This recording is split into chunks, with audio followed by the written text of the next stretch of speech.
Good afternoon. This is Richard Hagerty and his wife Barbara, my videographer today, and we're at Lance Hall and we're doing a virtual tour of the Stations of the Cross because of the obvious challenges of the coronavirus. We want to welcome you all, and I want great gratitude to Jeremy, Judy, Russ, and all the people who made this possible. And I hope everyone is safe hiding under their beds. So here we go. This is the Last Supper based on Leonardo da Vinci's painting.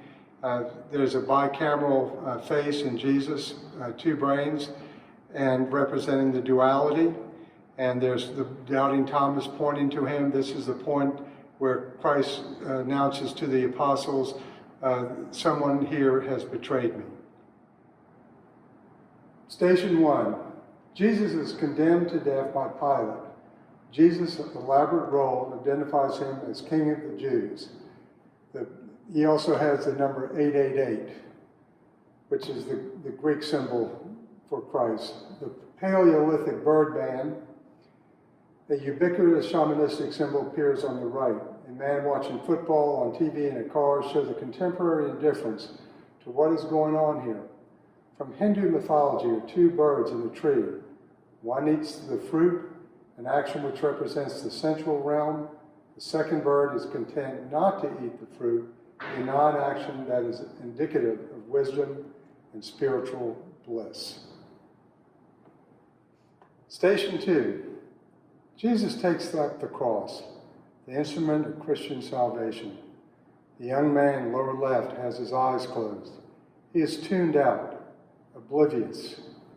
The bishop, lower right, acts as the intermediary of God to man. Imagery at the foot of Jacob's ladder pretends the nuclear and environmental destruction of the earth, and we should be including the coronavirus. Christ was crucified on a full moon. The image of the tree against the moon echoes the crucifixion. Station 3. Jesus falls for the first time. The chimpanzee smoking the cigarette is the unmoved mover from Aristotle.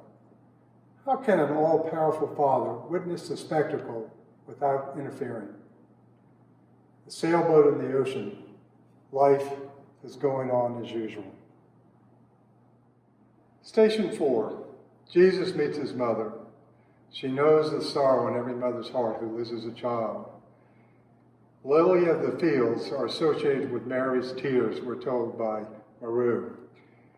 Lesson: view all who suffer as one without excitation of the will. Look at the subject, even hostility, sublimely. Embracing suffering in the larger view, the world to Mary's cape, to me is the metaphor of the cross. Station 5. Although unwillingly initially, Simon helps Jesus. Like Simon, we can learn to carry a burden in a new way. Suffering is to be viewed as a universal, not a particular condition. Jesus here, and this is presented in the feminine form. The Cambodian woman was murdered by Pol Pot when she remained anonymous. This is back in 1970s. For all those who sleep in the dust, the Old Testament reads. Red and white Khmer squares appear here, as well as through several of the stations, acknowledging how Jesus suffered for all mankind. Station 6. The feminine, Mary Magdalene, wipes the face of Jesus. She steps in to help in the time of need. Suffering is transitory. Station 7. Jesus falls for a second time. His ordeal intensifies. In the right corner is a white male, out of work, disabled on the couch watching TV. A fox gives the finger to the world. The male is consuming opiates and beer, all purpose gone. Electrical lines scar the earth. Station 8. Jesus speaks to the women and children. The mothers bring their children with hydrocephalus, cleft palate, leukemia, What kind of God is this? Station 9. Jesus falls for the third time. His weakness is extreme, yet Jesus gets back up. The American flag is shown coming apart, and the 50 stars are moving across the stations. The handgun and rocket symbolize especially the human violence we experience in the United States. Station 10. Jesus is stripped of his garments. You are dust, and to dust you will return. Another murdered Cambodian, this time a boy, appears, again reminding us that Jesus sacrificed on everyone's behalf. Station 11. Jesus is fixed to the cross.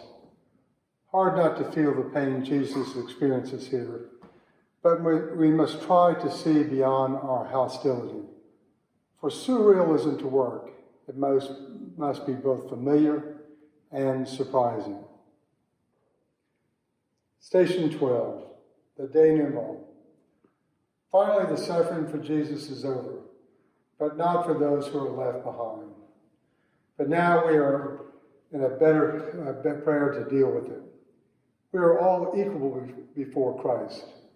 The negative spaces in the ends of the cross are heads and arms genuflecting to Christ.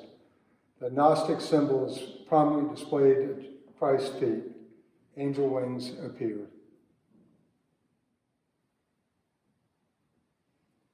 Station 13. Jesus is taken down from the cross.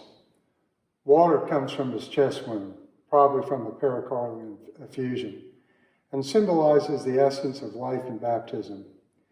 He is embraced by the feminine, who may be either Mary or Mary Magdalene. I had a dream on Easter night when I was finishing up this series. I was climbing an endless tower that penetrated a nest. My granddaughter, Scout, was standing on the edge of the nest and gave me a hug as I came by. I know I'm going to die, and I accept that. How else is there going to be room for Scout? She will take my place with Sisyphus. The nest turns into Christ's crown of thorns. Paleolithic man etched the phases of the moon on animal bones to serve as a calendar. This was the first imagery of art known to man. This was probably 80 to 100,000 years ago and was found on many different continents, and it was used as a calendar. The roses symbolize awareness, according to Maru. Station 14. The tomb is empty of the body of Jesus. It contains the cosmos. Jesus rises in the form of a winged heart. The intersection of the two smaller circles symbolize Christ and is the forerunner of the fish symbol. Vitruvian man. Vitruvius was a Roman soldier, 80 BC, who recognized the symmetry of the body, made more famous by Leonardo da Vinci, which represents modern man whom Christ and his message of love made possible. The umbilicus is at the center. Also notice the binary numbers. Harmony requires love, creates beauty, and makes us happy. Love and harmony hold the cosmos together. The square around Vitruvian man represents the earth,